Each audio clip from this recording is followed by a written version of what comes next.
हस्तिनापुरम नामक गांव में सभी मेहनत से काम करते हैं। सबका मानना है कि उस गांव के बगल वाले जंगल में एक बड़ा गुप्त खजाना है। कुछ दिन बाद उस गांव में चोर आते हैं और ये बात जानकर गांव वाले उन्हें रंगे हाथों पकड़ लेते हैं। गांव के मुखिया उनसे कहते हैं कि तुम लोग मेहनत से काम करो, ऐसे चोरी करना गलत है।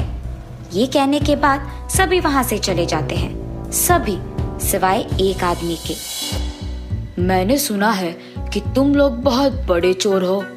मैं 70 साल का हूँ। मेरा एक ख्वाहिश अधूरा रह गया। अगर वो तुम लोग पूरा करोगे तो जितने पैसे मांगोगे मैं तुम्हें दूंगा। चोर बहुत खुशी से उस आदमी की बात मान जाते हैं और कहते हैं कि वो तैयार है। उसके बाद वो आदमी उन्हें एक घर ले जाता है। हमारे गांव से 5 किलोमीटर दूर एक बहुत बड़ा जंगल है। उस जंगल के दाई दिशा में 5 मील जाने पर तुम्हें एक पेड़ दिखेगा। उसके नीचे खोदोगे तो एक सुरंग दिखाई देगा और उसके अंदर जाओगे तो तुम्हें खजाना मिलेगा। जाके लेके आओगे? अगर आपको इतना सब कुछ पता है तो आप खुद लेके क्यों नहीं आ सकते हैं? हमें क्यों भिजा रहे हैं? हाँ, ये एक जायज सवाल है। मेरे पूर्वजों का कहना है कि वो खजाना हमारा ही है और मेरे दादा ने एक पुस्तक में लिखा था कि किसी को भिजाओ मगर तुम कभी मत जाओ। इसीलिए मैं तुम लोगों को भिजा रहा हूँ। तुम लोगों को जितना पैसा चाहिए उतना मैं दूंगा। जाना है तो जाओ वरना नहीं। चोर सारे बात करके जाने का फैसला करते हैं और उस तरफ बढ़ना शुरू हो जाते हैं। चोर चलते हैं और सुमैया के बातों के अनुसार ही वहां एक पेड़ था और उसके नीचे खोदने की कोशिश करते हैं।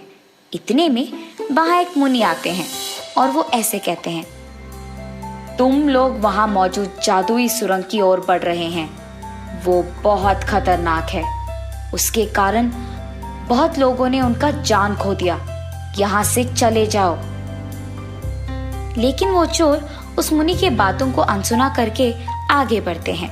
आखिरकार उन्हें वो खजाना मिल जाता है और वो उसे बाहर निकालते हैं।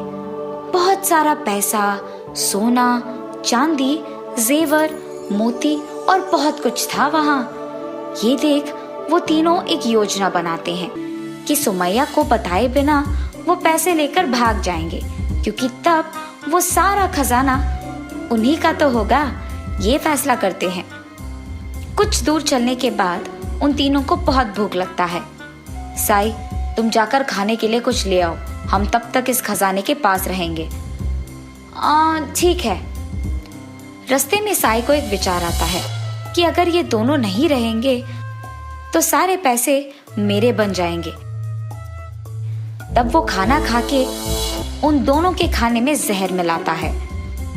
ऐसे ही वहां रामू और राकेश फैसला करते हैं कि अगर साई नहीं होगा तो इस सारे खजाने को सिर्फ हम बांटेंगे और साई के आने के बाद वो उसे पत्थर से मारकर उसकी जान ले लेंगे। ये योजना बनाते हैं। इतने में साई वहां आता है। ये लो, तुम दोनों के लिए अच्छा खाना लाया हूं मैं। ये कह के उन दोनों को खाना देता है।